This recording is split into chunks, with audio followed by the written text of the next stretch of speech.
ఈ ఏడాది 5 సోమవారాలు. భక్తజన ఆనందం. ఒక పండుగ ముగిసిన వెంటనే మరొక పండుగ వస్తోంది. అది ఒక రోజు పండుగ కాదు, నెల రోజుల పండుగ.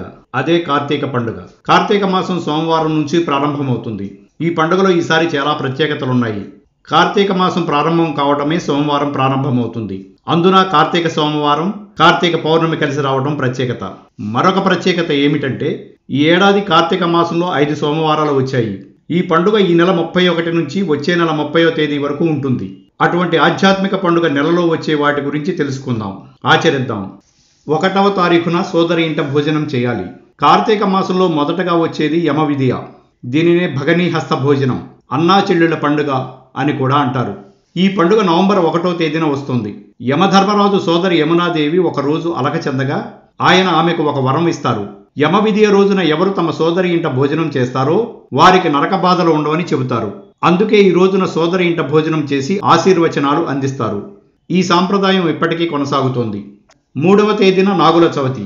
మహిళలు ఎంతో భక్తి శ్రద్ధలతో చేసుకునే పండుగ నాగుల చవితి. ఈ రోజున పుట్టలో పాలు పోసుకొని నాగేంద్రుడికి పూజలు చేస్తారు. సుబ్రహ్మణ్యేశ్వర స్వామి ఆలయాలకు వెళ్లి ప్రార్థిస్తారు. పూర్వం తక్షకుడు చేపట్టిన సర్పయాగం వల్ల యాగంలో పడి పాములు చనిపోతాయి. సర్పరాజు తపస్సు చేసి ఇంద్రుణ్ణి ప్రార్థిస్తాడు. ఆయన ఆ యాగాన్ని ఆలపించడం వల్ల సర్పజాతికి విముక్తి కలుగుతుంది.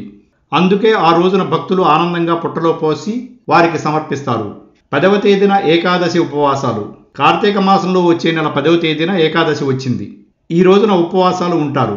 మహావిష్ణువు క్షీర సముద్రంలో శయన ఏకాదశి నుంచి యోగ నిద్రలో ఉండి కార్తీక ఏకాదశి రోజున తిరిగి లేస్తారు.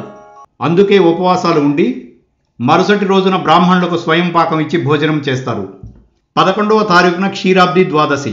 11వ తేదీ సాయంత్రం ఇంటిలోని తులసి మొక్క దగ్గర ధాత్రిని అంటే ఉసిరి మొక్కను ఉంచి విష్ణుమూర్తికి పూజలు చేస్తారు. 12, 16, 21న దీపాలను వెలిగించి మహిళలు పూజలు చేసుకుంటారు. వీటినే ద్వాదశ దీపాలు అంటారు. ఆ రోజున ప్రతి ఇంట ఈ దీపాల వెలుగులతో నిండిపోతుంది. 14వ తేదీన కార్తీక పౌర్ణమి. కృత్తిక నక్షత్రంలో వచ్చే పౌర్ణమిని కార్తీక పౌర్ణమి అంటారు. ఈ రోజున ఉపవాసం ఉంటే, శివరాత్రి రోజున ఉపవాసం ఉంటే ఎంత ఫలితం వస్తుందో అంత ఫలితం ఉంటుందని పండితులు చెబుతున్నారు. వచ్చే నెల 14వ తేదీన ఉదయం నుంచి ఉపవాసం ఉండి కార్తీక దామోదరుని పూజించి 365 ఒత్తులు వెలిగించి చంద్రుని దర్శనమైన తరువాత ఉపవాస దీక్షను విరమిస్తారు. అంతేకాకుండా కొత్తగా పెళ్లైన అమ్మాయితో 33 పున్నమి నోములు చేయిస్తారు. ఆ రోజు సాయంత్రం శివాలయంలో అమ్మవారికి గుమ్మడి పండు, కంద, పసుపు మొక్కతో పాటు స్వయం పాకం ఇప్పిస్తారు. 30వ తేదీన పోలీస్ వర్గం. కార్తీక మాసం ఆఖరి రోజు వచ్చే నెల 30న అమావాస్య వెళ్లిన మరుసటి రోజున పోలీస్ వర్గం పూజలు చేస్తారు.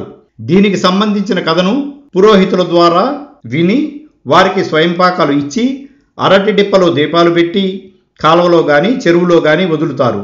దాంతో కార్తీక మాసం దీక్షలు పరిసమాప్తి అవుతాయి.